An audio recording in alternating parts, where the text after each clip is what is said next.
La segunda parte de la mañana de hoy queremos dedicarla concretamente a cómo la tecnología está influyendo en nuestras organizaciones. Y para ello, entonces abordaremos el tema de las redes sociales en el funcionamiento de las firmas.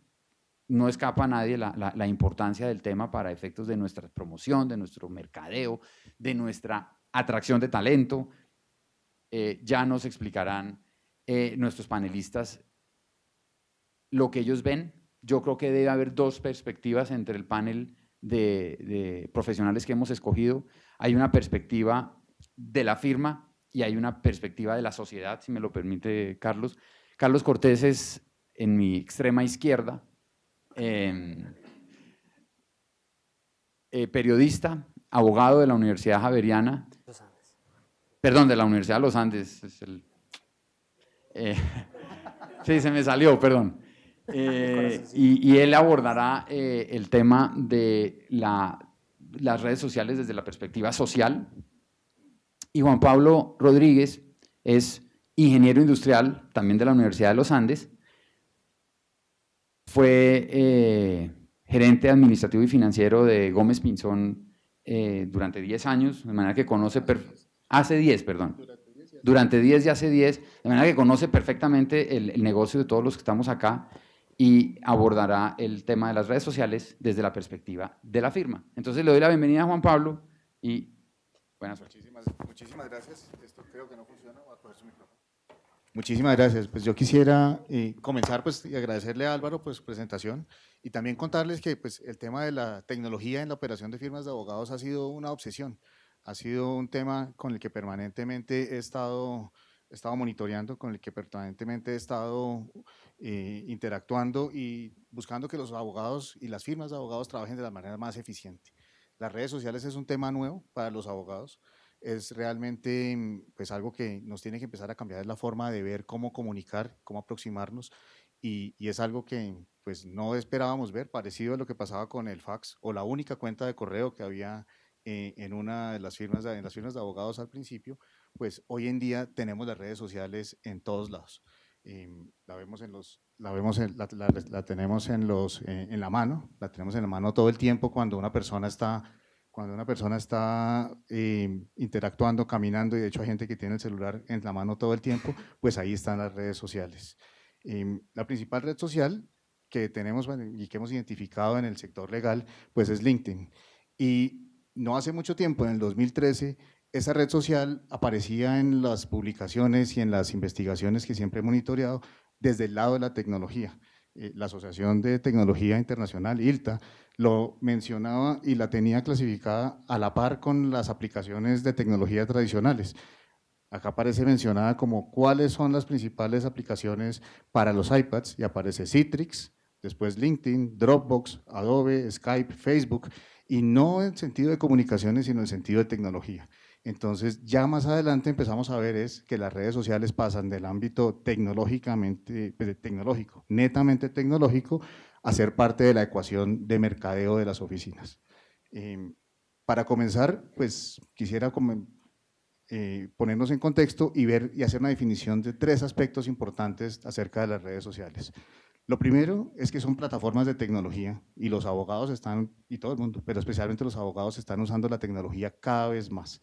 En el pasado los abogados, y lo que uno veía en todos los seminarios y en todos, es que pues había que buscar la manera de que los abogados fueran más cercanos a la tecnología, que adoptaran la tecnología y que realmente la tuvieran en el día a día.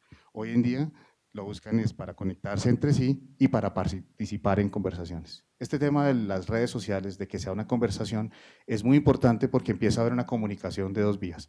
La firma anteriormente estaba en un sitio y los clientes en otro. Es un tema de las firmas y los abogados son percibidos como estar distantes de su público, distantes de su cliente, y las redes sociales le permiten una manera de acercarse a sus clientes. Lo segundo es que empieza uno a ver un cambio, y es un cambio cultural en el sentido de que estas conversaciones empiezan a ser utilizadas, pero ya a nivel general. Todo el contenido, toda la comunicación y muchos de los productos jurídicos inicialmente estaban restringidos a la firma solamente y a su cliente, pero con las redes sociales ya toda la publicación, todos los comentarios y las publicaciones y la información que se divulga empieza a ser pública. Y bien saber uno que pues, el contacto se da es a través de la red social y no solamente a través del intercambio en documentos o en llamadas telefónicas, sino de manera más general.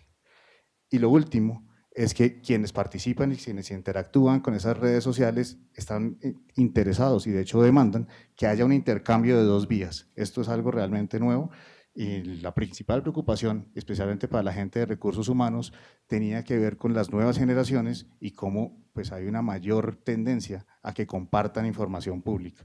Y entonces, pues esa división entre lo público y lo privado se empezaba a ver ya hacia el año 2009, 2010, cuando empezaban a aparecer estas redes y las firmas de abogados y los departamentos de recursos humanos estaban preocupados era por definir hasta qué punto sus abogados podían comentar cosas que pasaban dentro de la firma por medio de estas redes sociales.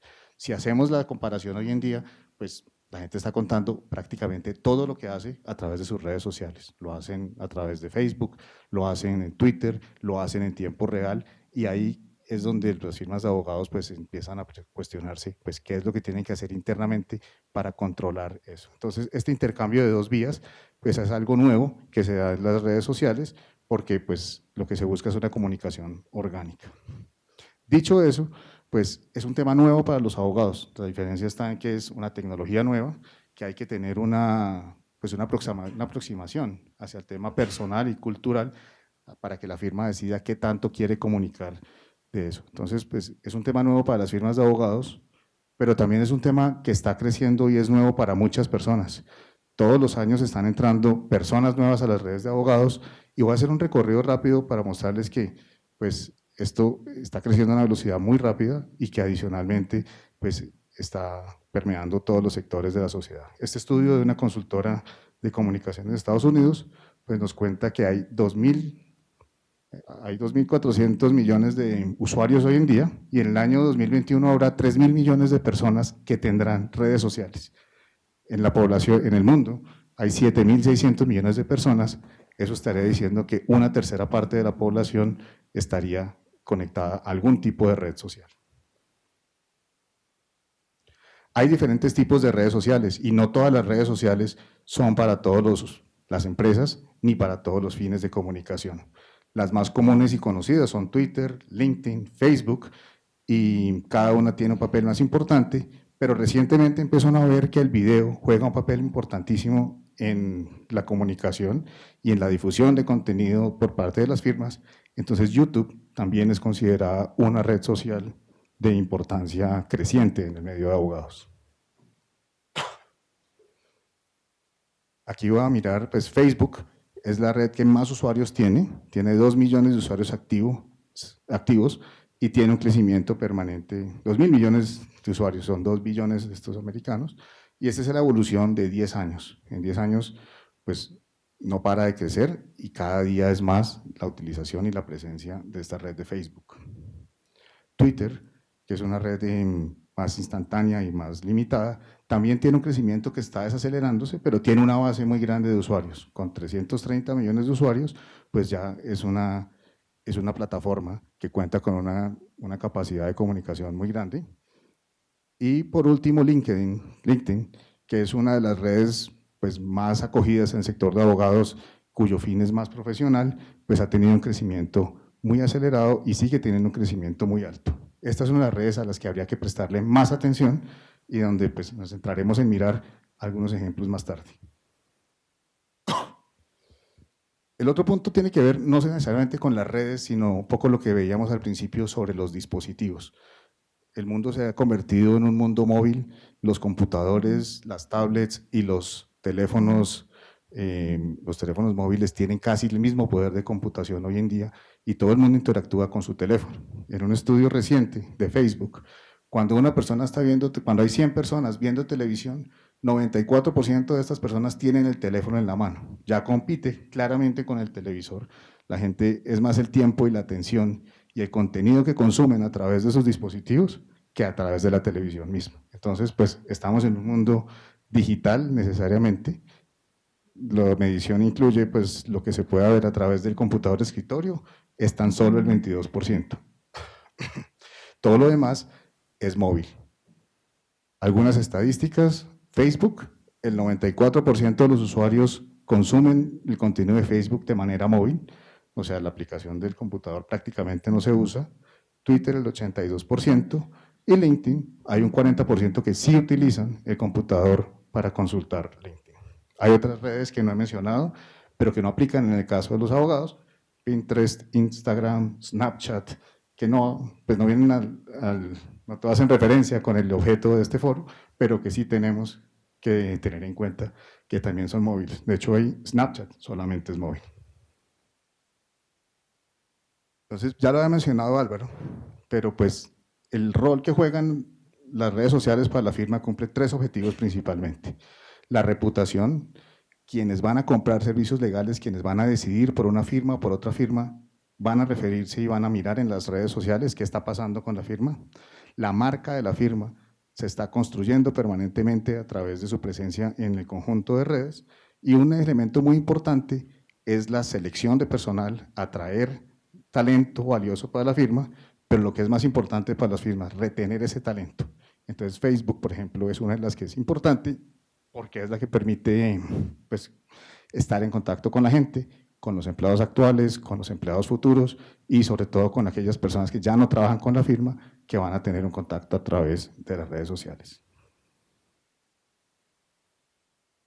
Bueno, este es un punto muy importante. No todas las redes sociales sirven para lo mismo. Hay algunas que están enfocadas en promocionar la marca, hay algunas que están enfocadas en promocionar o en dar un contenido social, hay otras que se utilizan para efectos de selección de personal o crear cultura. Entonces, pues hay que tener una mezcla adecuada de esas redes sociales. Además de las redes sociales, de ahí la comunicación, y esta comunicación digital se va a trasladar usualmente a otros medios como WhatsApp o, bueno, Line aparece mencionado, pero ese traslado a estas otras redes sociales se da ya más para el servicio al cliente. Ayer en el Diario de la República, por ejemplo, Telefónica anuncia que para el servicio de PQRs, en un artículo ya publicado en revista, en un anuncio, el servicio se haga a través de Facebook. Bueno, al respecto de este punto y en este slide, lo más importante es ver que las redes sociales no son un fin como tal, sino hacen parte de toda la mezcla de mercadeo y de toda la estrategia de comunicaciones de la firma.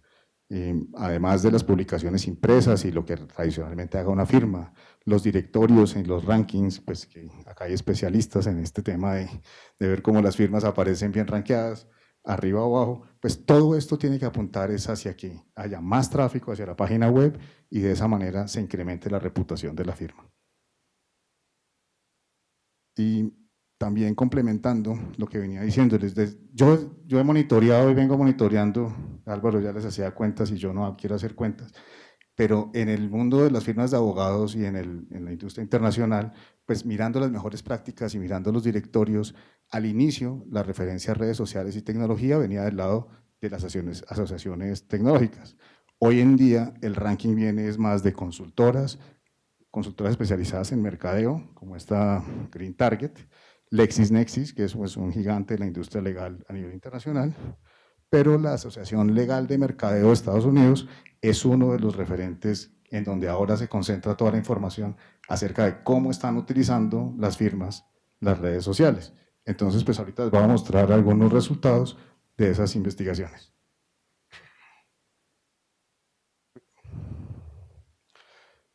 Ya empieza uno a ver cómo en las publicaciones internacionales, y este es un resultado de la consultora FTI Consulting en Inglaterra, de cómo empieza a haber ya un nuevo ranking. No solamente está el ranking de Chambers o el ranking que puede haber de Legal 500, sino también empiezan a haber rankings acerca de la presencia digital. Este es un estudio del año pasado de cuáles son las 15 firmas que más intensidad tienen o que mejor actividad tienen en su desempeño de redes sociales. Entonces, a nivel de mercadeo, pues ya esta es una de las cosas que las firmas empiezan a tener en cuenta y que tienen que monitorear, que administrar y que gestionar adecuadamente. Este ya es un primer punto importante. Cuando se le preguntó a un grupo de personas que compran servicios legales cuáles son los directorios que miran, LinkedIn aparece como segundo, no es un directorio de firmas de compra de servicios legales. Las personas pagan para, las firmas pagan para estar en Martindale, en Chambers, en Legal 500, pero es en LinkedIn en donde van a estar los compradores mirando qué tipo de servicios y cómo está la firma posicionada. Y la segunda pregunta de este estudio les pregunta, ¿cuáles directorios legales y perfiles online encuentran útiles para cuando van a comprar servicios? Pues LinkedIn es el segundo referente. Entonces, la validación de la compra, de la reputación y de la recomendación de firmas se da por redes sociales.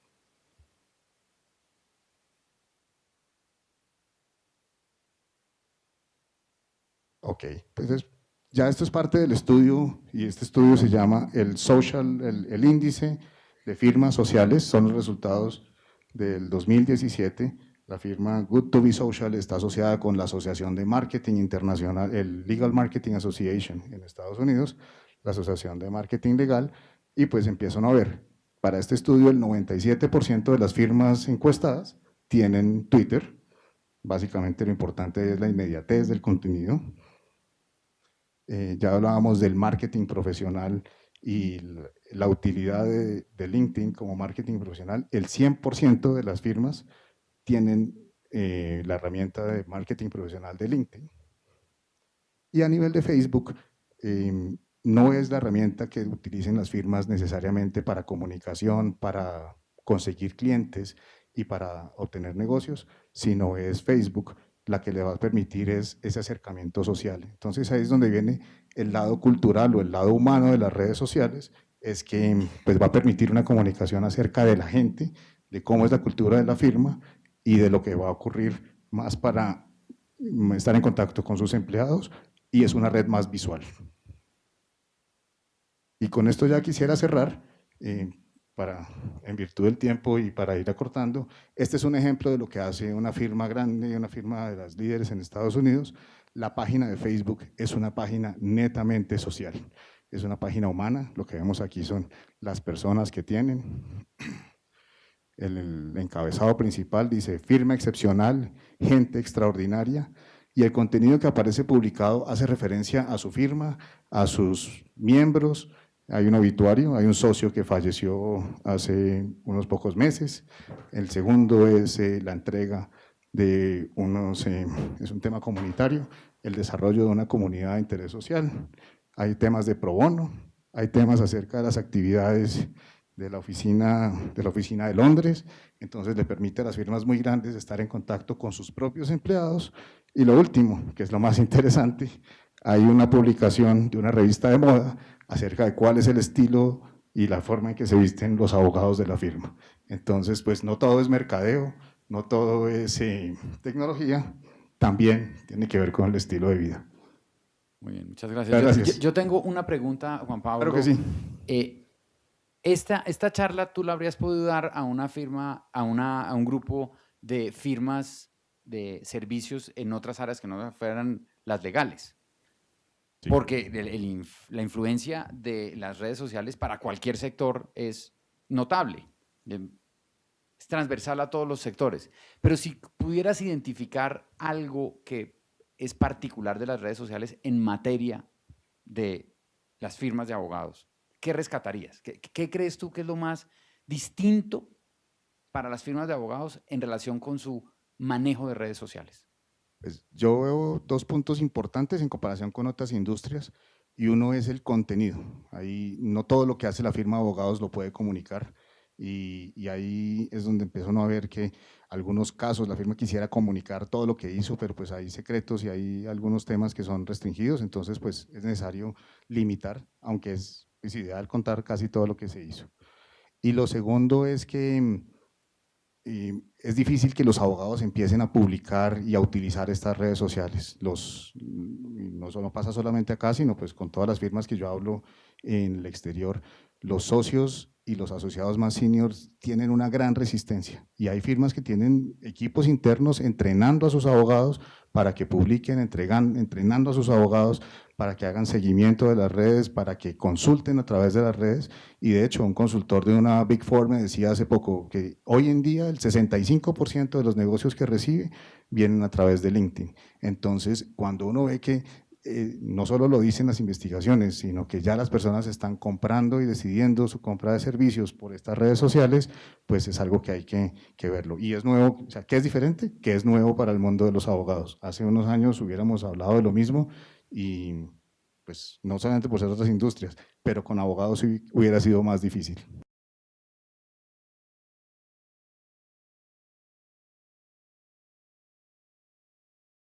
Bueno, muy, muy buenos días a todos. Muchas gracias a la Andy por esta invitación. Digamos que me interesa mucho que me han invitado a este espacio porque indica que tiene un interés en que yo les muestre un punto de vista distinto sobre este tema, que de todas maneras creo que complementa muy bien con lo que estaba planteando Juan Pablo. Y quiero empezar con una especie de encuesta como la que estaba haciendo Álvaro. Parto, digamos, del supuesto que la mayoría de ustedes tiene redes sociales. Entonces quiero preguntarles quiénes de ustedes usan las redes sociales cotidianamente para manifestar opiniones sobre temas de interés público, no solamente políticos, sino digamos de cosas que está pasando en su barrio, de temas que son sociales. ¿Quiénes de ustedes lo hacen cotidianamente? Podríamos decir que menos de 10 personas. Bueno, ¿quiénes de ustedes lo hacen anónimamente? ¿Quiénes tienen cuentas anónimas en redes para manifestar sus opiniones? La verdad. Pues si la cuenta es anónima no me voy a enterar. O más el streaming está de este lado, no está hacia allá. Bueno, creo que un poco es la base de la reflexión que quiero hacerles. Esta noticia salió hace poco sobre el hoy superintendente de Industria y Comercio. Y si ustedes siguieron la transición del gobierno, no fue a la única persona a la que le pasó esto.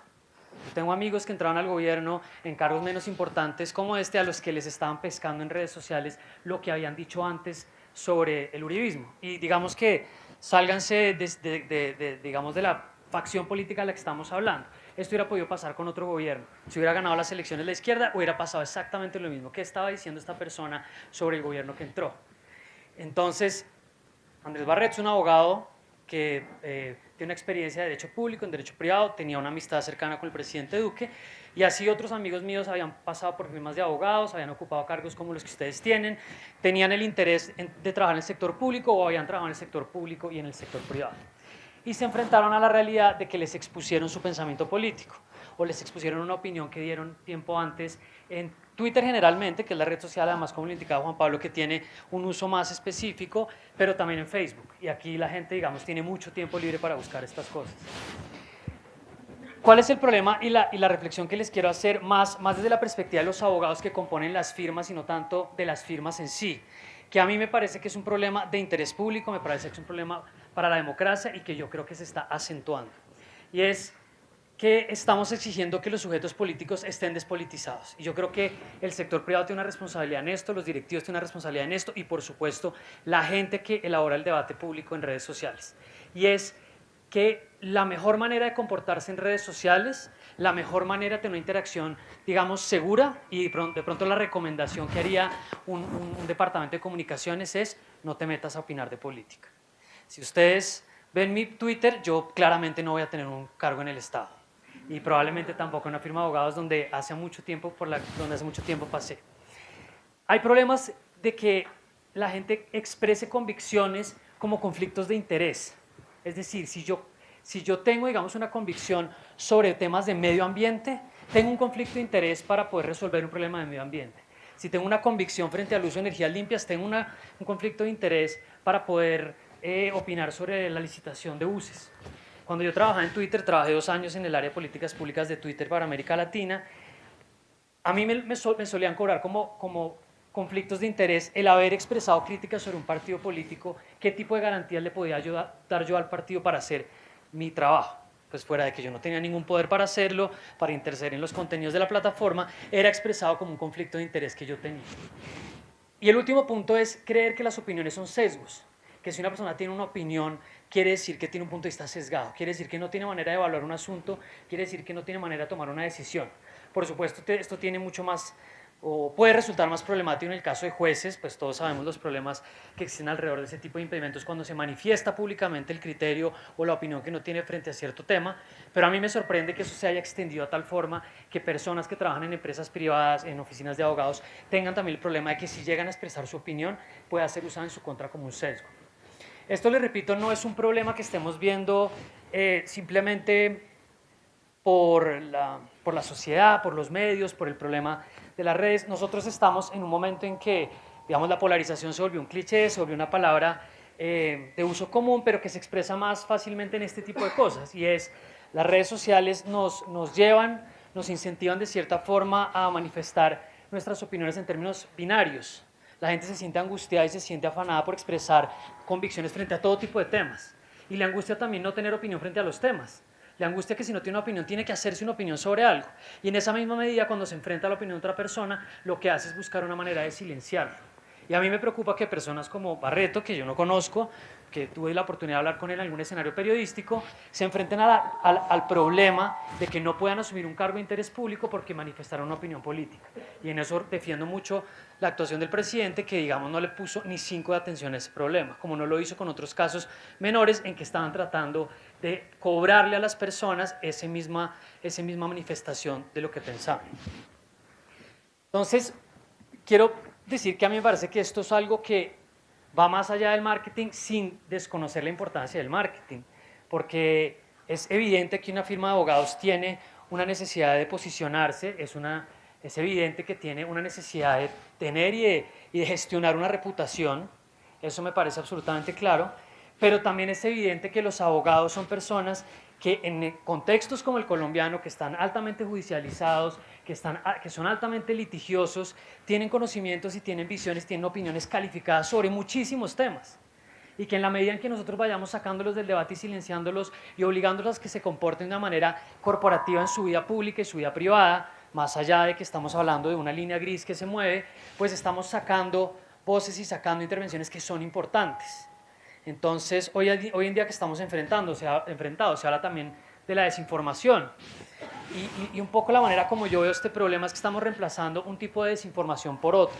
Teníamos una desinformación un poco más institucional, un poco más concentrada, más centralizada en los medios de comunicación, pero que no era una desinformación absoluta. Los medios de comunicación estaban impulsando proyectos de investigación periodística, crítica política, controlar la actuación del Estado, pero uno podía percibir intereses económicos claros, podía percibir agendas de apoyo político. Y esto es algo que hoy en día le representa un costo reputacional enorme para los medios de comunicación grandes.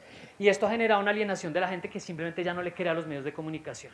No le cree a los medios, y cuando percibe que algo es medianamente institucional, ya le deja de creer. Nosotros ahorita en La Silla Vacía estamos haciendo una campaña para recoger fondos y ellos ya perciben que el medio está un poco institucional en redes, digo ellos como mucha gente en redes, y les parece que ya no van a creer en eso. Entonces la gente deja de creer en todo lo que están haciendo los medios y reemplaza esa desinformación por lo que ven en WhatsApp, por la especulación que encuentran en redes y por lo que les dicen en los debates desinformados en general en redes sociales. Y ahí es donde yo creo que hay un espacio y hay un lugar que los profesionales del sector privado tendrían que ocupar de alguna manera.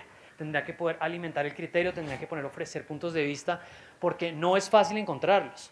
Cuando los medios de comunicación tratan de buscar personas para paneles de opinión, para columnas, para análisis, siempre la mejor gente usualmente está en el sector privado y generalmente es personas que no van a opinar, porque les parece que eso es un problema de entrada, que por supuesto les estoy planteando de manera teórica porque entiendo que es mucho más complicado en la práctica. Y con esto quiero terminar. Una propuesta que es simplemente a manera de dejarles a ustedes la provocación y la idea. Creo que evidentemente las oficinas de abogados tienen muchos temas de los que no pueden hablar. Y por supuesto sus abogados tienen muchos temas de los que no pueden hablar. Eso es apenas lógico. Pero siento que hay un espacio muy grande para que los abogados de las firmas, los abogados del sector privado, y pues por supuesto con distintos niveles de visibilidad, porque hay personas que representan la voz de la organización, eso es distinto a los abogados que no la representan, pueden tener una labor en términos de pedagogía, pueden tener algún nivel para explicar ciertos tipos ciertos tipos de conflictos que están sucediendo. Y yo estoy seguro que muchos de ustedes entienden y han estado hablando en privado, en las reuniones, entre sus amigos, sobre cosas que estamos debatiendo en este momento que no se han discutido en ese punto de vista que ustedes tienen. Es que aquí falta una información, es que aquí falta una cosa que nadie ha entendido. Lo segundo, creo que hay una necesidad de conversación. Tenemos un contexto polarizado donde la gente, dice un periodista español, o argentino creo, que las redes sociales no se prestan para conversar como una mesa de ping-pong no se presta para jugar fútbol. Y digamos que tiene razón, creo que es un espacio que está diseñado de una manera precisa para generar interacciones muy cortas, pero también creo que es un proceso de incorporación y de cambio como cualquier proceso con la tecnología, y siento que hay espacios de conversación que tienen que seguirse abriendo y tenemos que seguir impulsando. Y el último, pues el de la transparencia, porque evidentemente también estamos teniendo muchísimas conversaciones en el sector público, en el debate público sobre temas económicos, sobre temas jurídicos, donde hay muchísimos conflictos de interés.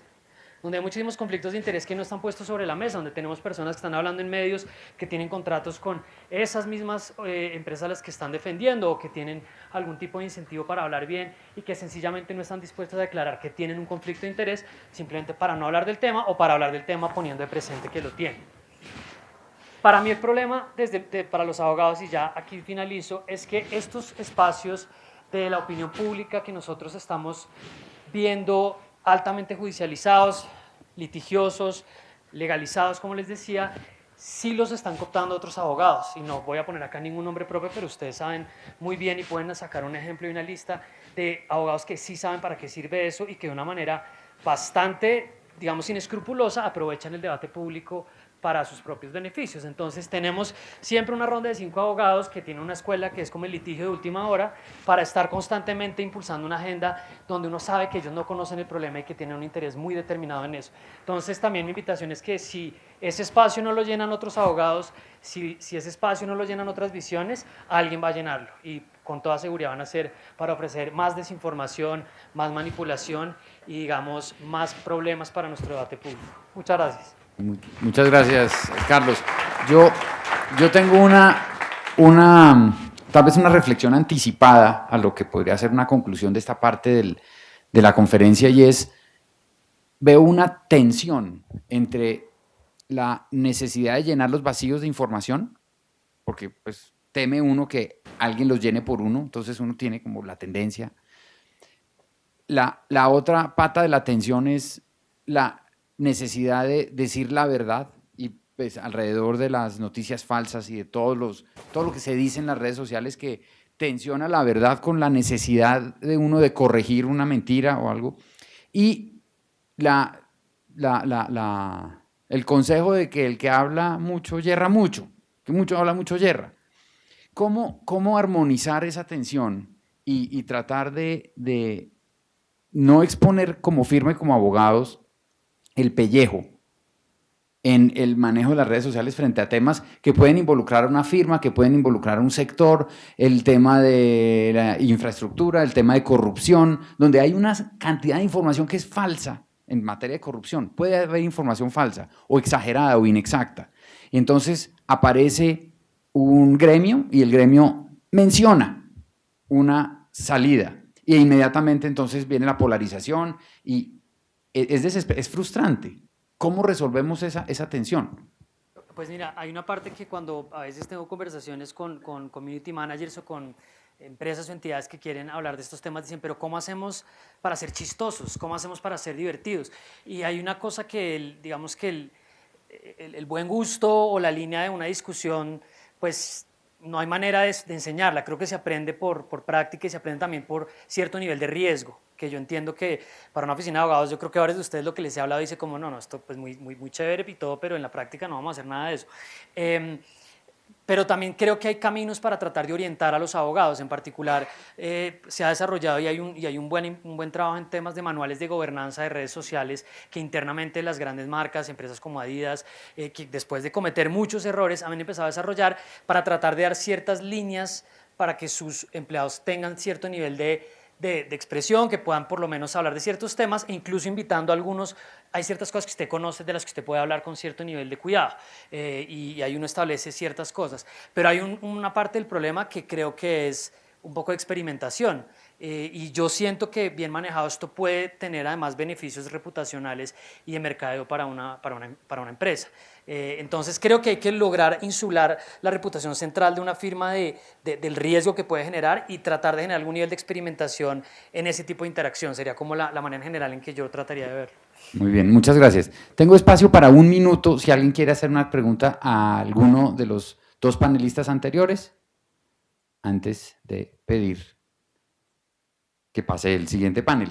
Entonces, muchas gracias. Carlos es socio y fundador de Mesa de Centro y Linterna Verde y además colabora en publicaciones como La Silla Vacía, de manera que, pues muchas gracias a los dos y le quiero dar la bienvenida al siguiente panel.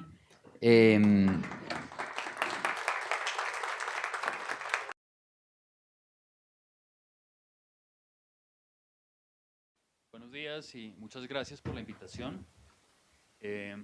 Como mencionaba Álvaro, pues vamos a hablar de algunos temas, digamos en este momento, más aterrizados, más específicos de aplicación de tecnología en diferentes contextos y eso cómo se puede usar dentro de las firmas de abogados. Perdón, no sé si tienes prendido o más cerca a la boca. Ya. ¿Ya? Ok. Vamos a hablar, digamos, les voy a hablar un poco de los temas de Big Data y cómo se está utilizando en diferentes industrias y cómo se está utilizando en algunos sitios para los servicios legales. Primero que todo, ¿qué es Big Data? Creo que aquí, como mencionaba Francisco esta mañana, hay una cantidad de términos que se usan con mucha liberalidad y muchas cosas tienden a tener significados diferentes. El tema de Big Data fundamentalmente es un tema de grandes volúmenes de datos, estructurados y no estructurados, y su propio volumen hace que las tecnologías tradicionales de manejo no sean aplicables para este tipo de datos. Datos estructurados son los datos típicos que uno puede tener en una hoja de Excel, que puede uno organizar en filas y columnas y cada columna tiene un significado específico.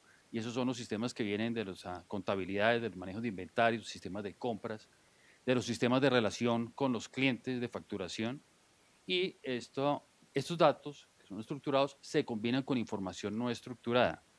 ¿Qué es la información no estructurada? Los datos que vienen de las redes sociales, por ejemplo un tweet o una foto o el recorrido que hace una persona a través de un portal, las páginas que visita, pues hay una secuencia que no es estructurada y no es fácil de organizar.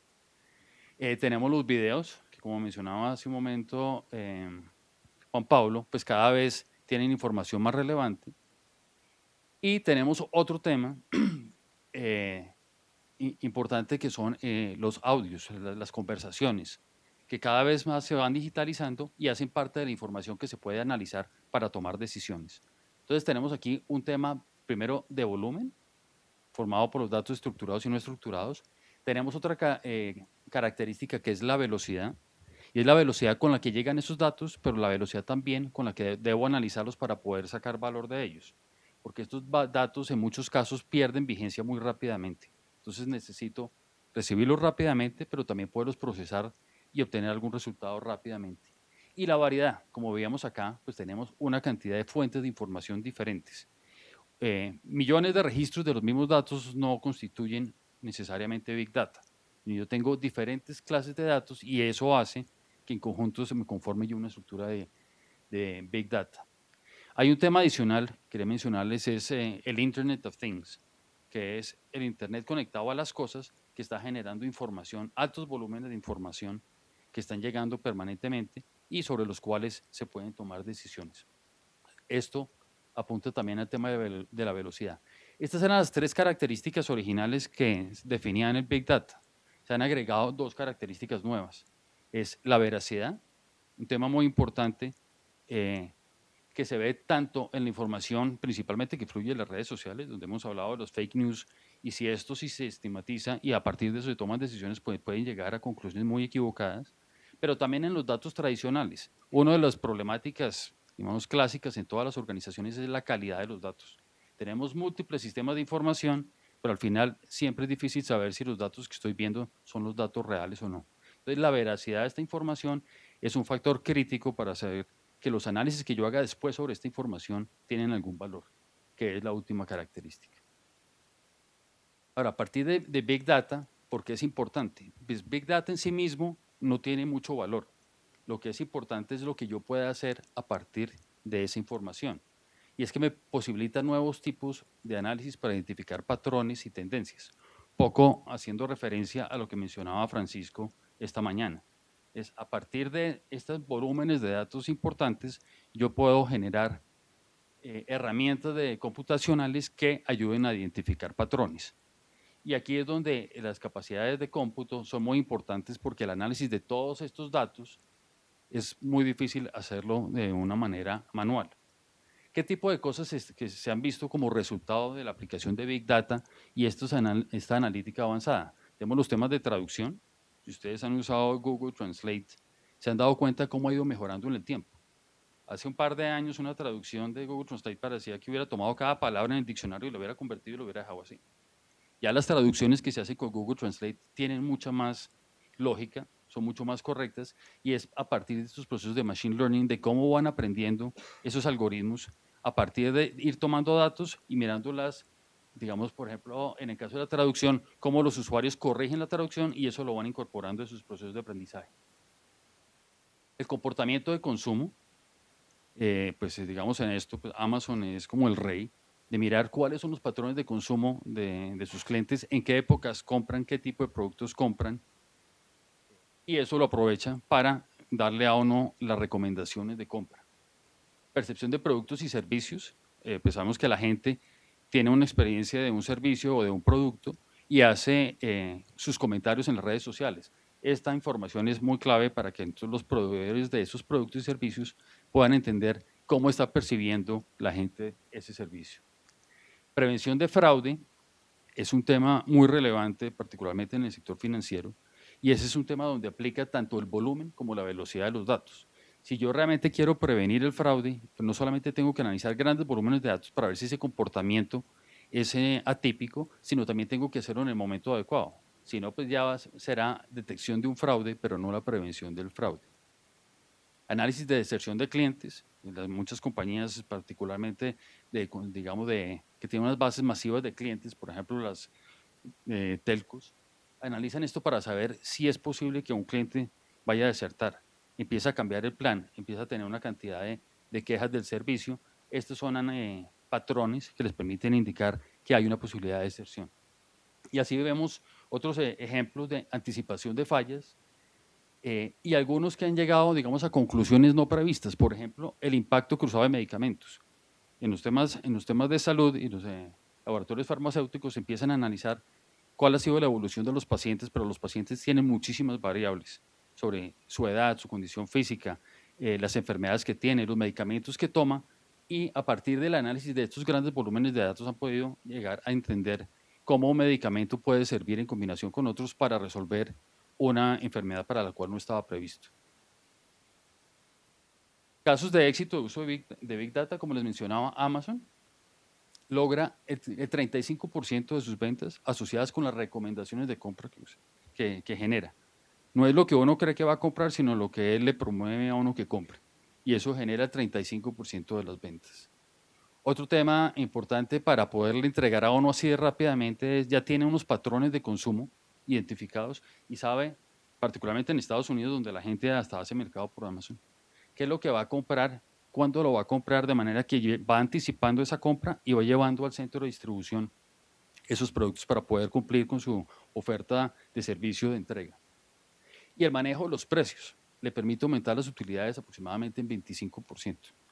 Los precios cambian dinámicamente cada 10 minutos, basado en la actividad del website que ha tenido el comprador, los precios de los competidores, la disponibilidad que tiene de esos productos, preferencias de artículos, historias de pedidos, una cantidad de datos diferentes. Se los combina, lo está analizando permanentemente y va ajustando los precios y con eso logra maximizar sus utilidades.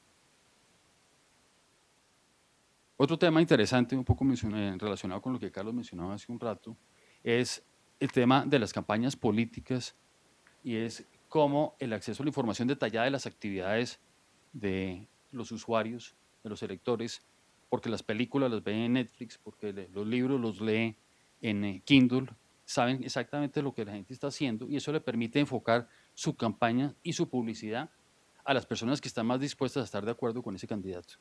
Entonces yo no me voy a esforzar en buscar convencer a alguien que tiene una posición completamente diferente. Lo que hago es enfocarme en aquellos que son más cercanos a mi forma de ver el mundo y así hago mis campañas. En el caso de Rolls-Royce, este es un tema de uso de Big Data. No necesariamente, aquí por ejemplo, no todo tiene que ser de uso de datos estructurados y no estructurados. Sus motores que están en los aviones y en los barcos generan millones de datos por segundo prácticamente. Y esto le permite identificar con mucha anticipación cuándo va a fallar un motor. Entonces, de esa manera puede programar con semanas de anticipación el mantenimiento de ese motor. Y eso genera pues que evidentemente el avión no va a quedar parqueado o el barco va a tener un problema en alta mar, sino que se puede eso anticipar. Y eso lo ha llevado inclusive a cambiar su modelo de negocio. Entonces ya no vende el motor, sino lo que vende es el servicio, las horas de uso de ese motor y él se hace cargo de todo el mantenimiento que eso tiene. Porque ya con esta información puede predecir y puede maximizar el uso de esos motores. Entonces, estos son aplicaciones en industrias muy diversas sobre el uso de Big Data, pero combinado, como veíamos, con modelos predictivos. No solo la Big Data, sino qué puedo hacer con ello a través de modelos predictivos. En un caso, digamos, más cercano, en Colombia hay un proveedor de servicios de información, de análisis y mercadotecnia, que recoge información de múltiples fuentes y puede calcular el perfil de crédito de 11 millones de personas en 4 horas. Usando tecnologías de Big Data, y eso es un proceso de transformación en el que ha estado en los últimos años, ya puede incorporar nuevas fuentes de datos en días, lo que antes les tomaba meses, para poder mejorar ese perfil de crédito. Registrar las transacciones en tiempo real, pues a medida que una persona hace un pago de una cuota de un crédito o solicita un sobregiro, esa información va a llegar en tiempo real, de manera que con eso pueda mejorar el cálculo de ese perfil de clientes. Y con base en esta información, generar herramientas de autoservicio, que es un tema de relación, digamos, con la transformación digital, de darle a sus clientes la posibilidad de autoservirse para definir el público objetivo de sus campañas. Entonces, con toda esta información, pues los clientes pueden entrar, segmentar y escoger para el tipo de producto que está ofreciendo cuál es el grupo de clientes más adecuado. ¿Qué aplicaciones hemos encontrado en el tema de servicios legales? La mayor parte de los desarrollos están enfocados con la revisión automatizada de documentos. Mucho trabajo que se puede ver que es rutinario, pero que hasta el momento ha sido hecho por personas, se está empezando a automatizar para apoyar la investigación y la preparación de los casos. El caso de JP Morgan es un caso interesante. Ellos desarrollaron una plataforma que se llama Contract Intelligence en un modelo de Machine Learning y le ha permitido analizar 12.000 contratos de préstamos comerciales que hacen todos los años, que antes tomaban 360.000 horas hombre de trabajo de personas. Esto es, digamos, una de esas aplicaciones en que son tareas rutinarias, pero que habitualmente estaban haciendo las personas, que no se veía cómo se podían automatizar, pero ya están empezando a identificar cuáles son los patrones que son relevantes, asociados con los temas de Machine Learning, para poder automatizarlo. Y lo que antes tomaba estas horas, pues ahora toma minutos y obviamente hay una cantidad de personas que dejaron de hacer este trabajo. Entonces, en general, ¿qué es lo que están ofreciendo? Hay muchas compañías que están ofreciendo servicios asociados a la aplicación al uso de Big Data, que están generando repositorios de expedientes, legislación, conceptos, contratos, fallos, que pueden las firmas de abogado contratar para poder acelerar la investigación y la definición de la estrategia legal, para permitir predecir de alguna manera el resultado de los casos comparando casos anteriores que hayan sido administrados por una corte, por un juez, en diferentes sitios. Reducir el tiempo para tomar la decisión de si se quieren hacer cargo de un caso o no, de semanas a minutos, basado en cuál ha sido el resultado de esos mismos casos, de casos similares anteriormente. Ayudan a definir el lenguaje más apropiado para interactuar con un juez. ¿Cuál es la terminología que entiende mejor? ¿Cuáles son los tipos de argumentos que no acepta? Este tipo de cosas le ayudan a identificar estas herramientas. Y esto está aplicado principalmente en los temas de patentes, marcas, derechos de autor, temas antimonopolio y derecho comercial. Un caso, digamos, uno de estos proveedores que ofrece identificar conexiones entre casos basado en la citación de otros casos. Esto es en Estados Unidos. Entonces, yo tengo un caso, tengo unos parámetros asociados a ese caso, ingreso esas palabras y me identifica casos relacionados o que han sido citados dentro de ese caso. Identifica en qué tipo de corte se manejaron, cuáles fueron los fallos, cuáles son los resultados y qué tanta relación tienen con este caso. Esto permite identificar información que pueda ser útil para definir la estrategia legal. Bases de datos de honorarios. Ahí, en este tema, digamos, de la transparencia del mercado, hay repositorios con información por tipo de caso, firma, ciudad, y los honorarios cobrados por atender ese caso. Entonces, un cliente, antes de contratar el servicios, puede hacer una búsqueda y saber más o menos cuál va a ser el valor de los honorarios que va a tener. Y apoyo a la definición de tarifas. Hay servicios también en la nube que ayuda, entiendo, y esto me lo explicaba Juan Pablo, el tema de la definición de las tarifas en servicios legales es un tema complejo. Esto basado en recoger información de múltiples casos, de las tarifas, de la cantidad de horas que se han usado de los diferentes tipos de abogados, le permite ayudar a definir cuál debería ser la tarifa que debería cotizar para un caso.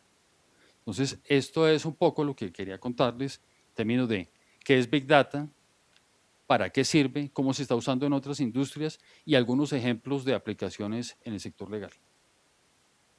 Muchísimas gracias, Juan Fernando.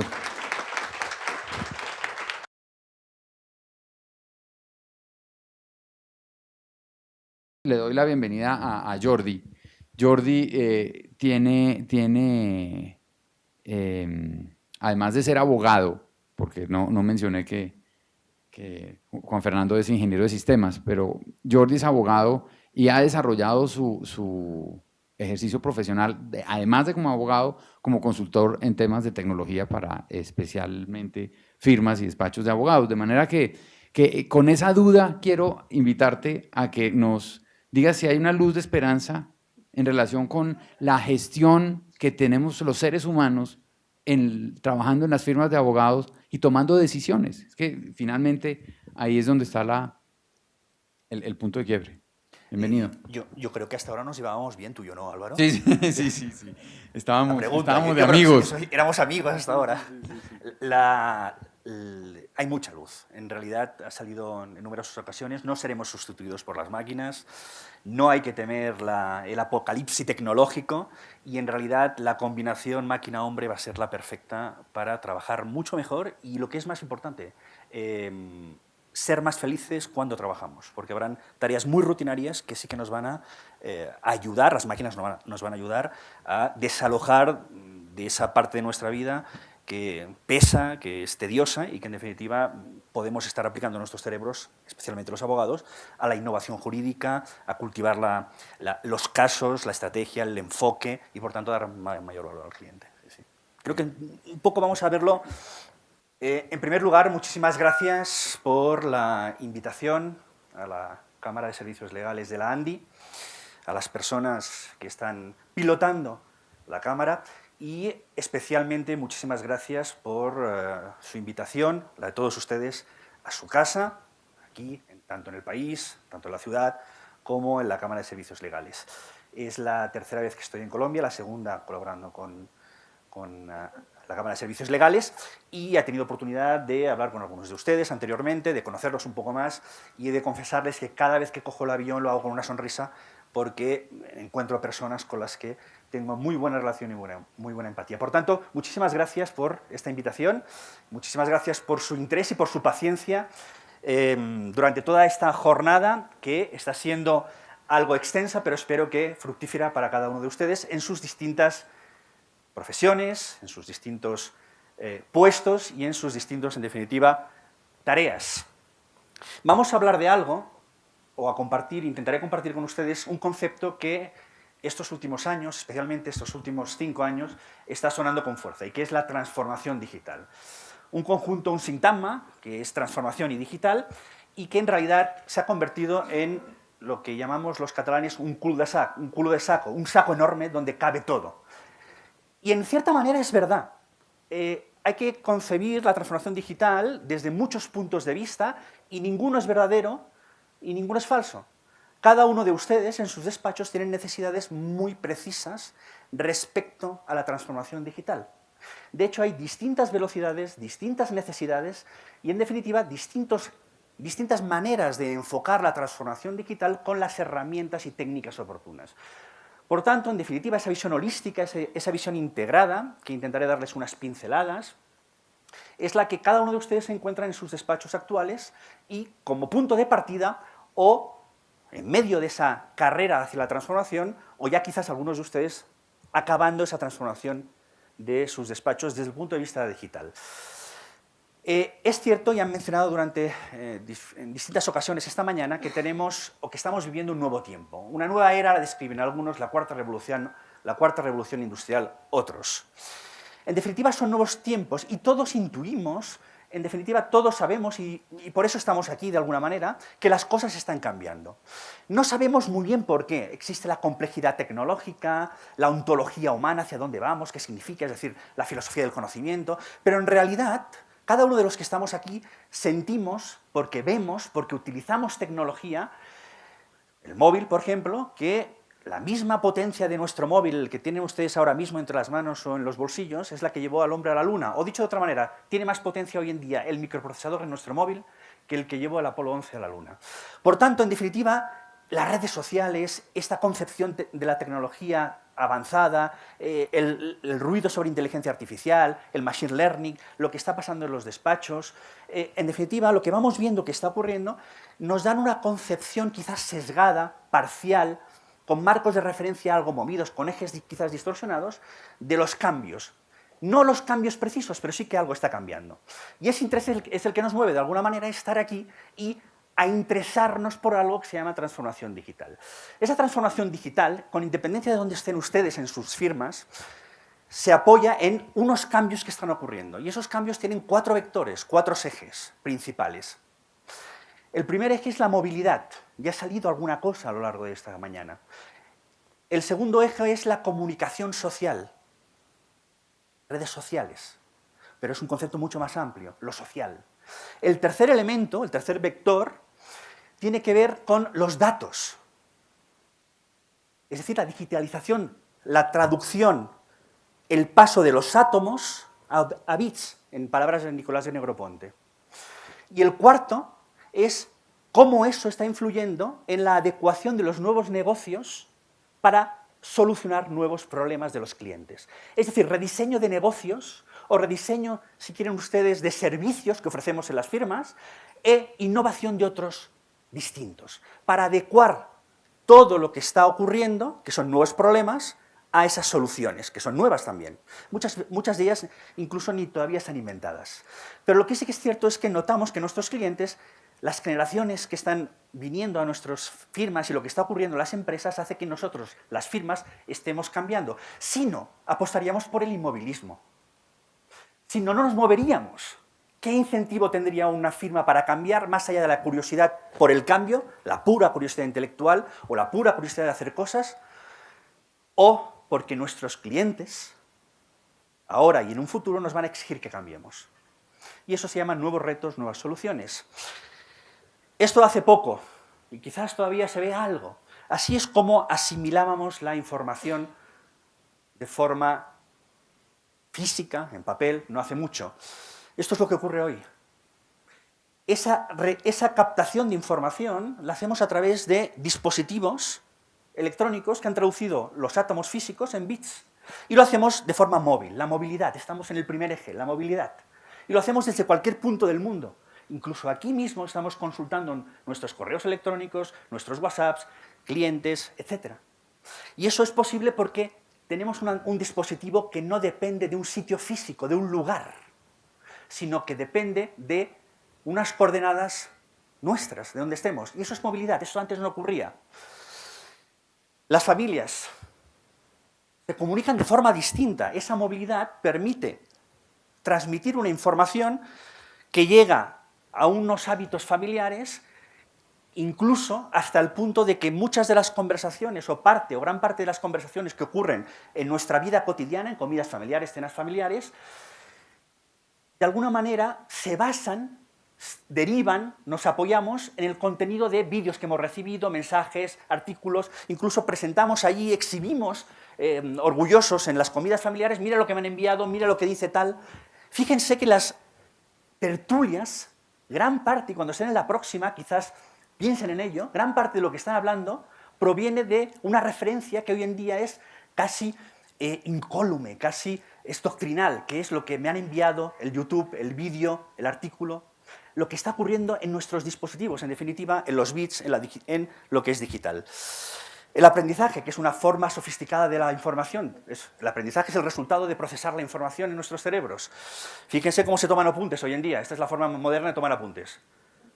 Tiro la foto y luego ya la traspaso si es que la llego a traspasar. Pero no solo eso, sino que fíjense que han cambiado la forma de captar información, están cambiando las formas de comunicar información. Fíjense, la movilidad, de alguna manera, no implica, como antes, tener una información y quedarnos esa información en nuestra esfera privada, sino compartirla.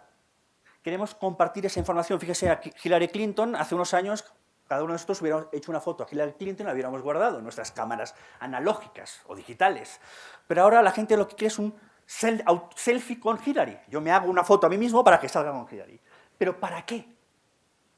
¿Para qué creen ustedes? ¿Para enmarcarla y tenerla en casa o para compartirla? ¿A o B? B. Sería demasiado extenso, pero muy interesante entrar en el por qué está ocurriendo eso. Pero lo que nos interesa es algo más práctico. Y es, en definitiva, el segundo eje, que es social. Tenemos información que queremos compartir. Es decir, estamos transmitiendo o reciclando o curando información que transmitimos. Y transmitimos a nuestras redes. Nos hemos convertido en generadores de redes, porque podemos llegar a nodos mucho más allá de lo que antes era nuestra vida privada. Conocíamos a 50 personas, de ellas 10 serían personas más o menos allegadas, 20, pero hoy en día podemos llegar mucho más allá. Incluso las necesidades de la comunicación cambian. Fíjese la pirámide de Maslow cómo ha cambiado, de las necesidades fisiológicas, seguridad, afiliación, ahora abajo del todo está el wifi. Si no tenemos wifi nos morimos. Es una necesidad que es inextricable a nosotros. De hecho, es algo que Maslow no sé si aceptaría o no, pero está allí. No tenemos wifi o no, imagínense sin conexión, sin poder hacer nada durante unos días. Es casi inasumible. Pero esto, si la movilidad, que es el primer eje del que hablábamos de la era, o la cuarta revolución industrial, la era digital, esta era en la que estamos viviendo, en la que nos toca vivir, es móvil y es social, los abogados, las firmas, el mercado legal no se abstrae, no es ajeno a esos dos ejes. Fíjense cómo la comunicación con los abogados va cambiando. Esto es un portal, elabogado.com, en España, que tiene un marketplace. De hecho, une oferta y demanda de personas, clientes que buscan abogados y abogados que buscan clientes. Y cruza la demanda. Tienen más de 7.000 abogados inscritos en esa plataforma y han atendido más de 120.000 casos. Se lo digo porque es una de las startups donde han invertido más dinero, lleva 14 años en el mercado, ya no es startup, pero está creciendo todavía a ritmos importantísimos y es uno de los más consolidados en el mercado español. Fíjese lo que está ocurriendo, las personas van al abogado y después comentan cómo les ha ido con opiniones y con estrellitas, como si fuéramos un hotel. Por ejemplo, de Barcelona, o no creo que conozcan a nadie, tal, abogados, pues tiene 5 estrellas y 109 opiniones.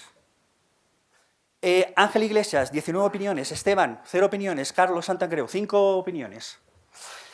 Pero eso está ocurriendo en España, pero también está ocurriendo aquí. Abo es la versión americana con presencia en Bogotá. Esto es imagen de antes de ayer, de lo que está ocurriendo en esta plataforma en Bogotá. Por tanto, también nos están puntuando, 42 con 5 estrellas, opiniones con 5 estrellas. Fíjese cómo la gente comparte, puntúa esa necesidad social o quizás una vía, como decía Carlos, que antes no teníamos y que ahora tenemos. Pero las redes sociales también es una forma de compartir información, es social. Fíjense, Arriaga Asociados, luego hablaremos un poquito más de Arriaga Asociados, que es un despacho que ha crecido en los últimos años, 4 años, muchísimos, especializado en reclamar cláusulas bancarias que perjudican a los consumidores. Todo esto son conversaciones, opiniones y respuestas que se establecen alrededor de los temas de Arriaga Asociados. La gente comparte, fíjense, la movilidad, y estamos en lo social todavía, en el segundo eje. El WhatsApp. ¿Cuántos de ustedes utilizan WhatsApp? ¿Cuántos de ustedes reciben o se comunican con sus clientes o reciben mensajes o se comunican con sus clientes por WhatsApp? Y tercera y última pregunta. ¿Cuántos clientes o cuánto pueden esperar antes de contestar a un cliente un WhatsApp, antes de que se enfade? O se lo vuelvan a pedir otra vez. Oye, ¿estás ahí? Esto antes no pasaba. Ha llegado hasta tal punto que el Consejo General de la Abogacía está advirtiendo de los riesgos del uso del WhatsApp en la relación abogado-cliente y está empezando a regularlo. Pero fíjese cómo lo social, en definitiva, traslada una problemática que antes no existía hasta el punto de concebir, de engendrar una nueva regulación. Y la videoconferencia, otra forma de comunicarse socialmente. Videoconferencia, estos son unos despachos en España que realiza consulta legal online por videoconferencia, es su especialidad.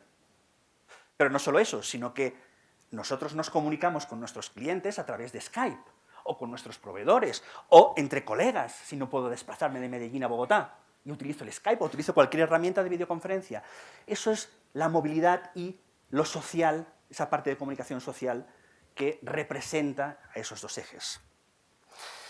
Tercer eje, la seguridad, los datos. Tenemos multitud de datos. Hace muy poco, el despacho Arroz y Rueda, un despacho importante en España, sufrió un ataque hacker donde le extrayeron pocos, pero algunos datos. Inmediatamente eso supuso un daño reputacional que ha tenido que atajar contratando a una consultora especializada en reputación legal, reputación de despachos o de firmas legales. Los datos, ese es el tercer eje, el tercer vector que les comentaba en esta área digital. Los datos tienen asociados si quieren, una desventaja o si quieren un problema, y es que esos datos, la digitalización, antes teníamos que entrar en la caja fuerte del despacho, abrirla, podía hacerse, pero era mucho más difícil, pero hoy en día los datos, para las personas que saben cómo explotar de forma ilícita, por tanto hackear, etcétera, esos datos, parece que resulta bastante sencillo. ¿Les suena Mossack Fonseca? Esto es noticia de 2016. Hace poco ha cerrado. Un despacho con 75 años de historia. Una firma con 75 años de historia. Esta noticia es muy reciente. Ha cerrado puertas. Ha cerrado. Por una cuestión reputacional de datos. Fíjense lo que significa la era digital. Y el cuarto y último eje que les comentaba en esta era, que es característica de esta era, es esa forma distinta de trabajar que al final acaba repercutiendo en nuevos servicios o servicios rediseñados y adaptados a los nuevos problemas de los clientes. En nuestro país, en España, se preguntaban el año pasado, el Consejo General del Poder Judicial, si las máquinas podían ayudar a los jueces. Me disculpará Francisco Martín porque se habla de inteligencia artificial de una forma bastante amplia, pero me perdonarás la licencia, Paco. Inteligencia artificial, esto se comentaba el año pasado. Hoy, el Consejo General del Poder Judicial anuncia que está ya utilizando o va a utilizar inteligencia artificial en los juicios, que no deja de ser un programa con una capa de machine learning que ayuda o asiste a los jueces a buscar patrones de comportamiento, de datos, etcétera, para dictar sus fallos, sus resoluciones. Pero esto no es exclusivo. ¿Saben que en su país, el mes pasado, y me perdonarán si no lo expreso bien, pero me parece que es la Superintendencia de Sociedades, ¿es correcto?, anunció la aplicación del primer robot, es decir, el primer algoritmo para ayudar a los jueces a dictaminar, ayudarles a dictar resoluciones en base a casos de sociedades? Esto ocurrió el mes pasado en su país y, por tanto, ya estamos en una línea parecida a la que, o si quieren, similar, en transcurso similar, de tránsito similar, comentaba el alto consejero a primera hora de la mañana, donde las máquinas van a auxiliar a los hombres, a las mujeres, en esa búsqueda, esa interpretación y esa resolución de conflictos judiciales. En Estados Unidos han ido más allá. ¿Les suena la Compass, el sistema Compass? En algunos estados ha llegado al Supremo, de hecho, incluso a la Casa Blanca llegó, antes de la entrada de Trump a la Casa Blanca, llegó porque una máquina o un sistema de algoritmos, o un algoritmo, para simplificarlo, llamado Compass, ayudó a un juez a dictaminar que un acusado era presunto reincidente en esa misma categoría de delitos. Hasta ahí ya es algo extraordinario. Pero fíjense el segundo paso. El juez, y esto es, reproduzco literalmente, textualmente parte del fallo, el juez dice en su fallo, usted ha sido identificado mediante la evaluación COMPAS, este algoritmo, como un individuo que representa un alto riesgo para la comunidad. La interpretación conjunta o la valoración conjunta de las pruebas, es decir, entre ellas esta, lleva al juez a dictaminar la entrada en prisión de esta persona en la que todavía sigue por riesgo de que reincida, en base a una máquina, o en parte en base a una máquina. En China, primera corte virtual que va a resolver todos los conflictos derivados de Internet, pero Canadá le va a la zaga, resuelve conflictos derivados de arrendamientos no superiores a 30.000 euros, la primera corte virtual, porque la pregunta es, en nuestra era digital, con la movilidad, con la comunicación social, con los datos, ¿esta nueva concepción de justicia no pasará por determinar que la justicia es un servicio y no un lugar? Esta es la reflexión profunda. Aflora después de esa reflexión, más allá de esa reflexión profunda, aflora el hecho de que ya hay países que están trabajando en cortes virtuales que están aplicando para juzgar. Nuevos servicios que tendrán que rediseñarse. Se están planteando si los robots, entendido como algoritmos, tienen que pagar impuestos o no. Si yo soy una firma legal o una empresa y instalo un algoritmo, ¿tendré que pagar impuestos? La Comunidad Europea se lo está planteando en sesudos debates. Hay algunos que dicen que sí, Bill Gates dice, curiosamente dice sí, hay que pagar, y por ejemplo uno de los, digamos, CEOs de una de las empresas de robot más puntera en robótica dice que es absurdo. Pero fíjese el debate. Eso implica nuevos marcos de referencia, un nuevo paradigma en el pensamiento de los servicios legales. ¿Por qué? Porque toda la problemática que surge de aquí será nueva. Por eso la transformación digital, el corolario es la transformación o el rediseño de servicios, como ahora veremos. En definitiva, nos estamos moviendo en un entorno VUCA, en un entorno definido como volátil, incierto, complejo y ambiguo. Eso hace que las firmas legales tengan que plantearse cambios de una manera más rápida, no sin estrategia, no sin reflexión, pero de una manera más rápida a lo que venían haciendo. ¿Por qué? Porque los principales competidores de las firmas legales o de los abogados no procederán del sector legal, están viniendo de fuera. Ingenieros, antropólogos, y hay multitud de ejemplos que hablan esto y veremos alguno de forma somera. ¿Cómo traducimos todo eso a la transformación digital para definirla, para ya entrar en los 4 puntos, en los 4 elementos que deberían considerarse para transformar digitalmente sus despachos? Podemos definirlo de una forma simple, de una forma integrada, como el uso adecuado de la estrategia de las técnicas y herramientas, tecnologías, para adaptarse al nuevo entorno, a todo lo que hemos visto. Es decir, esos 4 ejes, macro si quieren, digitales, tienen una traducción en lo pequeño, en lo más reducido que son las empresas. Y esa reducción crea un microcosmos, un microentorno, que en definitiva requiere nuevas estrategias, nuevas herramientas y nuevas técnicas y nuevas tecnologías. Y eso es la transformación digital, adaptarse a lo que hemos visto. Les sugeriría que pusieran la atención, para todos aquellos que quieran transformarse digitalmente o estén en la fase de hacerlo, pusieran el foco en 4 aspectos, en 4 elementos, que tienen mucho que ver con lo que hemos visto en macro. Uno es la seguridad y la conciliación. Otro es la relación con el cliente. El tercero es la mejora de procesos. Y el 4, el rediseño de servicios, que ya les suena. Esos 4 conceptos, categorías, aspectos, son a los que deberíamos prestar atención en nuestras firmas. El primero, la seguridad. Al final, la movilidad tiene que conciliarse, como hemos visto, con la seguridad. La movilidad, ¿por qué? Porque los clientes requieren movilidad. Y nuestros equipos, incluso yo como abogado individual, pequeño o gran despacho, exigen cada vez más conciliar, es decir, equilibrar su vida personal con el trabajo. Y esto significa poder dejar ventanas de tiempo, si quieren ustedes imputables en horas para los despachos que lo hacen, pero que puedan realizarse no en un lugar físico, sino en el sitio donde yo esté o quiera estar, por ejemplo, en mi casa cuidando a mis hijos, y en los espacios temporales que sean más óptimos para mí. Si yo soy más productivo de 5 a 7 de la mañana, seguramente redactaré mucho mejor o estableceré mejor unas cláusulas contractuales que si lo hago de 10 a 12 y además dejándome interrumpir o interrumpiéndome por personas del entorno. Por tanto, eso significa movilidad, pero esa movilidad tiene una traducción en una estrategia y tiene una traducción en una herramienta que es el cloud, la nube. ¿Qué es la nube? La herramienta que nos permite hacer eso. Y las hay para todos los gustos y todos los precios, incluso gratuitas. Fíjense que hay como 3 aspectos de esa nube, lo que se llama IaaS, PaaS y SaaS, que en definitiva son los acrónimos en inglés de la infraestructura, la plataforma y el software. ¿Qué significa esto? Que ustedes pueden contratar un espacio en la nube para, por ejemplo, tener espacio de archivo. Esto sería la infraestructura. La plataforma, ustedes pueden contratar un espacio en la nube para, por ejemplo, tener un software que me ayude a ejecutar procesos. O ustedes pueden tener una contratada a la nube para que les suministre un software, por ejemplo, para comunicarse o para saber o determinar características de sus clientes, un CRM.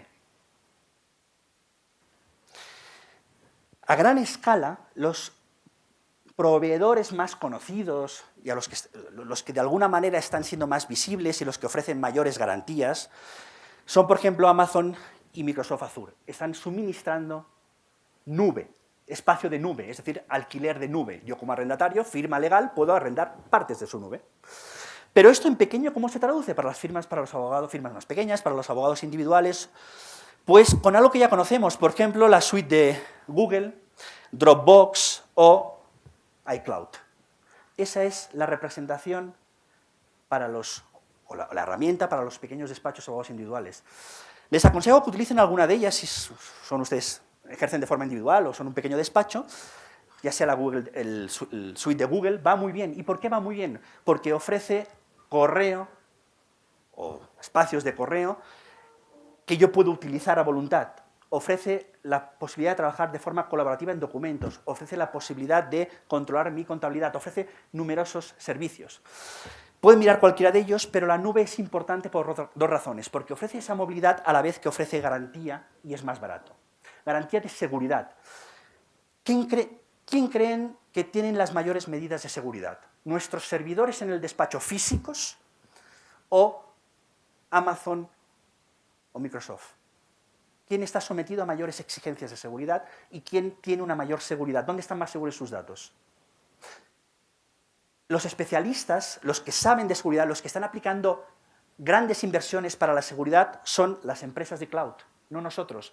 De hecho, hay cosas, y ustedes lo habrán visto, tan llamativas como tener una gran protección de lo que yo hago en mi dispositivo, en el servidor, y luego abrir el cajón y tener la nota POSIT con la contraseña pegada arriba. Sino a la vista. Por tanto, estas empresas están especializadas en la seguridad y además cumplen, sobre todo, ya cumplen todos, el nuevo RGPD, que es uno de los más estrictos, como ustedes saben, dictado o salido de la Comisión Europea y que se está aplicando a todas las partes, a todos los países, o gran parte de los países del mundo. Lo mejor también, aparte de la seguridad, que es mucho mayor que la nuestra, que podemos ofrecer en nuestros servidores, es que se ha estimado, y todos los estudios se lo dicen, y en la práctica lo hemos medido, que está entre un 50 y un 77% el ahorro de contratar servicios cloud que instalar nuestro propio servidor y nuestras medidas de seguridad internamente. ¿Por qué? Porque nos ahorramos todo lo que hay debajo del glaciar. Nosotros tenemos una suscripción, pero todo lo que es implantación de tecnología, mantenimiento, formación, etcétera, no hace falta porque es muy sencillo de utilizar y todo el mantenimiento corre y seguridad corre a cargo del proveedor. Y hay precios baratísimos. Fíjense ustedes, la suite de Google, desde 10 euros, 95, etcétera. La movilidad nos permite consultar también desde casa, desde cualquier punto del planeta, mis expedientes, mis correos, toda la información que ustedes deseen que esté al alcance de ustedes en un momento determinado o incluso de sus clientes con un portal cliente. Segundo aspecto, relación con el cliente. Nos hemos centrado en la conciliación, la movilidad, la seguridad, y la relación con el cliente tiene dos vías. Una es conocer al cliente para intentar satisfacer mejor sus necesidades, incluso anticiparnos a ellas. Y eso, de forma medida, de forma digital, se llama CRM, que es el acrónimo de Customer Relation Management, que es la relación o tecnología que ayuda a gestionar las relaciones con el cliente. Y hay de todos los tipos y todas las necesidades. Por ejemplo, HubSpot, les pongo aquí algunos ejemplos que conocemos bien. Uno de los más potentes del mercado, que va muy bien para conocer, una vez vayamos almacenando las oportunidades comerciales, quiénes son nuestros clientes, conocer mejor qué necesidades pueden plantear en un futuro, qué puedo satisfacer mejor que no estoy haciendo, etc. Otro es Web CRM, fíjese los precios, 23, 31, 50 euros. Y otro es algo ya más sofisticado, Microsoft Dynamics, que aquí integra distintas herramientas. Un CRM con posibilidades de medir la rentabilidad, la eficiencia, etcétera, de cada uno de los expedientes, etcétera. Es un paquete integrado. Hemos de insistir mucho en las redes sociales, en la parte social de la transformación digital, porque los CRMs ya han empezado, desde hace algún tiempo, a combinar toda la información que está en redes sociales de nuestros clientes, por ejemplo, con toda la información que yo tengo de ellos en mi firma. Combinando estas dos fuentes de datos, soy capaz de conocer mucho mejor lo que está diciendo el cliente de nosotros, por ejemplo, de otros competidores o de unos temas que le pueden interesar, establecer patrones e intentar satisfacer mejor sus demandas, incluso anticiparme a ellas. Y la segunda vía les pongo dos ejemplos de esa transformación digital que estamos viendo en los despachos y estamos implementando, aparte del CRM, los chatbots. ¿Alguien tiene un chatbot en su firma, en su despacho? ¿Sí? ¿Uno? ¿Qué son los chatbots? Son tecnologías que ayudan a mantener las conversaciones iniciales, incluso un poco más avanzadas, con los clientes con preguntas bastante recurrentes. Y están empezando a funcionar muy bien. Les pongo un ejemplo, que es un nombre muy, si quieren, muy llamativo, que es Tío Sam, Uncle Sam. Si ustedes entran aquí y empiezan a preguntarle cosas al chatbot, le van a responder sobre impuestos en Estados Unidos. Pero empieza a responder sobre impuestos. Y hay un momento en que el chatbot, si ve que no puede responder, ya te pone en contacto o te sugiere que te pongas en contacto con el abogado, con la persona adecuada. Pero es capaz de responder bastantes preguntas ya técnicas. Y esto se pone en el front office para intentar, primero, filtrar de alguna manera las consultas que puedo tener de clientes y intentar rentabilizar cada hora mía, de abogado o de mi equipo, por contestar preguntas que en definitiva son preguntas bastante recurrentes. Por tanto, automatizo procesos. Otro de ellos es lo que es Don't Not Pay, calificado como el mejor respondedor de preguntas legales en más de 1000 disciplinas del mundo, es gratis, pueden entrar, y se está utilizando ya en distintos despachos. Y un tercero, que es un chatbot creado en Reino Unido, para contestar preguntas sobre mediación y procesos legales. En este caso se llama Chat with Willy o WillyBot. ¿Crear un chatbot necesita saber programación? No. Esta es una aplicación que se llama Form One, específica para firmas legales, que no necesitas saber programar nada. Cero. Puedes construir un chatbot desde cero, en poco tiempo y con un precio muy económico, para preguntas muy recurrentes. Otro, Flux. Este no es específico para el sector legal, pero también es muy fácil. De hecho, fíjese cuál es el claim.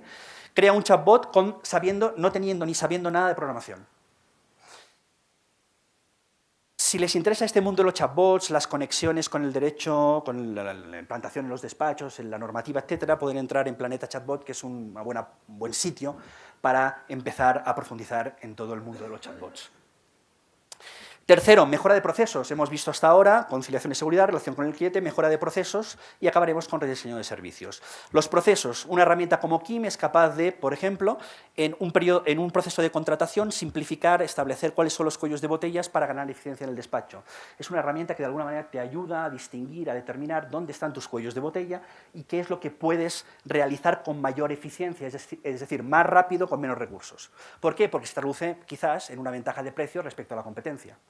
Y esto es un proceso que nosotros utilizamos la herramienta KIM para trasladar o para identificar cuellos de botella y para simplificar el proceso de contratación, en este caso, en una asesoría jurídica de empresa. No hace falta a veces mucha tecnología, esto es un proceso en un despacho mediano grande de Barcelona, donde en realidad lo que hicimos es mapear todos los procesos de 3 departamentos y en este caso señalamos las ineficiencias que habían y sin aplicar tecnología, sino reasignando tareas, por ejemplo, o simplemente actualizando cierta tecnología o ayudando a crear checklists a través de tecnologías bastante simples, como pueden ser Excel, o algo más sofisticado, como el Rollbox, por ejemplo, conseguimos mejorar la eficiencia en 30% del despacho. Hay numerosos paquetes, herramientas que ayudan a tanto los procesos que hemos visto en general como proceso más concreto de gestión documental y gestión del conocimiento. Hay muchísimos, desde Elite, Salesforce, Silecore, en realidad es una suite de herramientas SharePoint, que pueden ayudar a mapear los procesos y ayudar a detectar ineficiencias y ser más eficientes luego en esos procesos, como hemos comentado. Algunos despachos en España, y aquí todavía no me cuesta ninguno, en Colombia están utilizando RON, Luminance, por ejemplo, o Kira para automatizar una parte de los procesos relacionados con los contratos. De algunos ha hablado Juan Fernando, pues estas herramientas están pensadas para el sector legal. Despachos como Pérez Llorca en Barcelona, en Madrid, están utilizando Luminance, Garrigues también en España está utilizando Luminance, para precisamente intentar enseñar a una máquina a detectar patrones de un contrato o gran documentación como que maneja las due diligence. Eso ayuda a no tener que dedicar tantas horas de abogado y son mucho más eficaces, como ya nos han dicho algunos de los ponentes de esta mañana, detectando patrones y errores en esos contratos o sugiriendo cambios. Gestión de proyectos. Dentro de esos procesos también está la gestión de proyectos, es decir, la comunicación interna en los despachos pasa por intentar trabajar por proyectos multidisciplinares, es decir, distintas disciplinas conectadas entre sí hacia un caso. Por ejemplo, fiscal y laboral, o mercantil, societario. Slack, Asana o Trello son herramientas bastante simples, que hay versión freemium y versión premium, para ayudar a los distintos componentes de una firma, tanto ubicada en un mismo lugar como en distintos lugares del país o del mundo, a gestionar proyectos. Eso sí, a gestionar proyectos, es decir, un expediente ya no se trata como un expediente, se trata como un proyecto, por tanto, con la metodología de gestión de proyectos, Legal Project Management, o metodologías ágiles como el Scrum. Finalmente, tenemos en cuanto a los procesos, predicción. Tuvimos el año pasado, hace un año y la primera edición del Legal Tech aquí, tuvimos al representante de Premonition y es una herramienta parecida o que utiliza una misma base, que es en definitiva Machine Learning, para intentar predecir las resoluciones judiciales de los jueces. Por ejemplo, Jurimetría o OVELEX, dos de los que, o LexPredict también, que conocemos bien por haber colaborado con ellos, son capaces de predecir en función del juzgado donde vaya a parar una demanda o un escrito, en una reclamación, la probabilidad de éxito en base a ese juez que va a dictar la resolución. Y podemos seguir ya no el historial de sentencias, de resoluciones, sino el historial del juez y sus sesgos. Eso es analítica predictiva.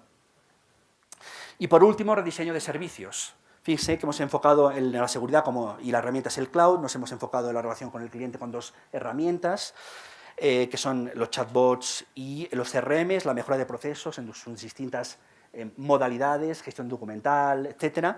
Y finalmente el diseño de servicios. Y uno de ellos es, por ejemplo, lo que está haciendo PwC.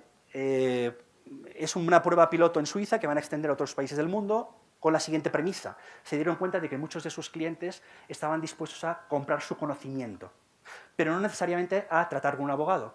Decidieron digitalizar todos sus documentos, contratos especialmente, y ponerlos a la venta en una suite interna de PwC que han abierto, con precios bastante asequibles con la marca PwC. Esta prueba piloto, que funciona hace un año y medio, ha sido muy bien aceptada y se va a extender a otros países. Fíjense cómo hay una reelaboración del servicio para atender una nueva demanda.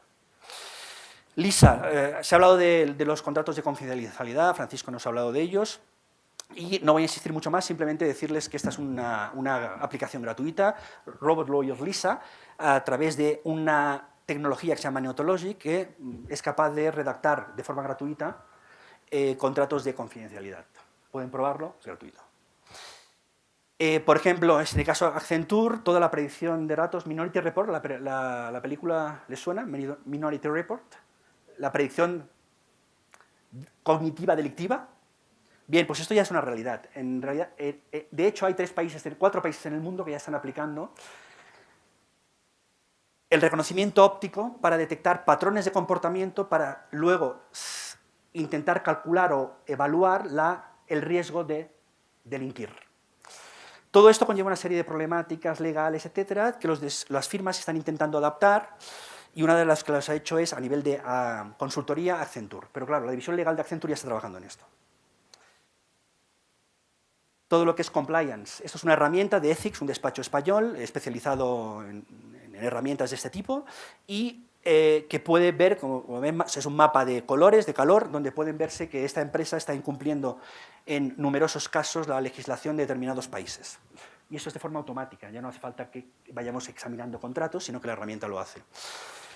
Otra forma de adaptar nuestros servicios a los clientes es menos abrasiva, menos disruptiva, por ejemplo, implementando herramientas como Councilbox. Councilbox es una herramienta surgida de una startup hace pocos años en España que permite ofrecer a los clientes realizar juntas de accionistas de forma virtual con las garantías que exige la ley, en función de cada país, las que exige cada país.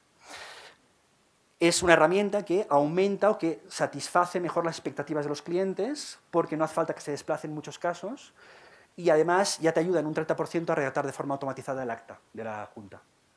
Reenvío automáticos de email a los clientes, etcétera, seguimiento. O, por ejemplo, Signaturit. Signaturit es otra startup que está funcionando muy bien y que permite a sus clientes, los abogados, firmar con el dedo y en su móvil los contratos cumpliendo todas las garantías del RGPD. Y esto es una herramienta bastante sencilla y además que a los clientes les causa un impacto muy favorable asociándola a modernización, a tecnología del despacho. Y en realidad es una tecnología que puedes utilizar como marca blanca, es decir, es bastante asequible, es muy asequible. La puedes implantar en tus procesos de firma, en lugar de firmar de forma física, se implanta esto en el despacho bajo la marca del despacho y tienes todo un proceso con muchas garantías, pero muy rápido de realizar, tanto es así que puedes firmar con el dedo en el móvil. Yo recibo un documento ahora, cojo, son 2 botones, aplico 2 botones y luego firmo con el dedo y lo reenvío. Es muy sencillo. Es una forma también de satisfacer mejor las expectativas de nuestros clientes. Todo esto es solo en Estados Unidos, las startups en el sector legal, en distintas partes, ya sea en CRMs, de las herramientas que hemos visto, que han surgido hasta la fecha. Como ven, son muchísimas. Por eso les decía que los competidores no son solo los abogados, sino que las grandes reducciones o disrupciones, o poca disrupción si quieren, vendrán de empresas que no están dirigidas por abogados. Al final, tenemos que implantar todo esto, pero de nuestro despacho nos encontramos en una cultura férrea. Ya saben que Peter Drucker definía como... Decía que cuando nos levantamos con ganas de hacer cosas, en definitiva, la cultura es todo aquello que el despacho se zapa para desayunar. Es decir, que en definitiva, la cultura, queremos implantar cambios, pero hay un sistema inmunitario que se define como la cultura del despacho. Cuesta empujar los cambios, pero hay una ventaja, y es que en definitiva, como ven, este avión es muy grande y el hombre es pequeño, pero si lo mueve un poco, la inercia ayudará a conseguir nuevo movimiento, que a la vez amplificará el movimiento y por tanto se cumplirá la segunda ley de Newton. Que es verdad que una masa cuesta mucho acelerarla, pero cuando hemos conseguido acelerarla, la aceleración que toma es exponencial, cuesta mucho menos. Por tanto, la idea que les quiero transmitir es que apliquen pequeños cambios visibles. Cojan a las personas que pueden liderar esos cambios, si son ustedes solos, y intenten empujar un pequeño cambio que sea visible y que sea más adecuado, el que sea más adecuado a la cultura de la empresa. Si creen que alguno de estos procesos, implantando por ejemplo Signaturit o cualquiera de las herramientas, es algo que puede ir con la cultura mejor en estos momentos de la firma, conseguirán un cambio que de otra manera no hubieran conseguido para animar nuevos cambios. Tenemos que ir rápido, sistema Lean Startup, construir, diseñar, iterar sobre los cambios hasta conseguir aquello que queremos. Los planes estratégicos a 3 años han muerto, especialmente en las firmas. No existe un plan de 3 años en una firma o una empresa que aguante el mercado. Y les diré ni un año. Están cambiando las cosas muy rápido. Es un taller que hicimos con esta metodología y, en definitiva, fíjense que tenemos una montaña y es que cuenta la historia que durante la Segunda Guerra Mundial teníamos un batallón de soldados húngaros apostados en el valle, al pie de la montaña, y el sargento les envió en una misión de exploración que debía durar 24 horas. El batallón salió y transcurridas las 24 horas no regresaban a su campamento. No llegaron hasta pasadas las 48 horas y ante la consternación del oficial, el sargento que estaba al mando, les preguntó qué les había pasado y le comentaron que les había acaecido una tormenta de nieve y que tuvieron que resguardarse y esperar a que amainara la tormenta. Les preguntó cómo se podían haber orientado, porque se habían desorientado en el camino, y uno de los soldados le dijo que gracias a un mapa que uno de ellos llevaba en el bolsillo. Sacó el mapa, el soldado, y resulta que el mapa, ellos estaban en los Alpes suizos, como puede ser la bandera, resulta que el mapa no era de los Alpes suizos, no sé si se distingue muy bien, pero son los Pirineos españoles. El soldado, el sargento quedó estupefacto. Entonces, en realidad, ¿cuál es la moraleja? La moraleja es que la transformación digital en esos 4 vectores que hemos visto pueden tomarla en cualquiera de los vectores, en cualquiera de las dimensiones y en cualquiera de las velocidades que ustedes quieran. Lo importante muchas veces no es saber exactamente lo que tengo que hacer y dónde tengo que ir, sino lo importante es muchas veces emprender un camino con ciertas más o menos habilidades, más o menos planificadas, pero emprender el camino. En ese camino encontrarán seguramente hitos que le irán señalando si lo están haciendo bien o mal. En todo caso, lo que necesitamos es una brújula y no un camino trazado como anteriormente nos habían enseñado. Muchísimas gracias.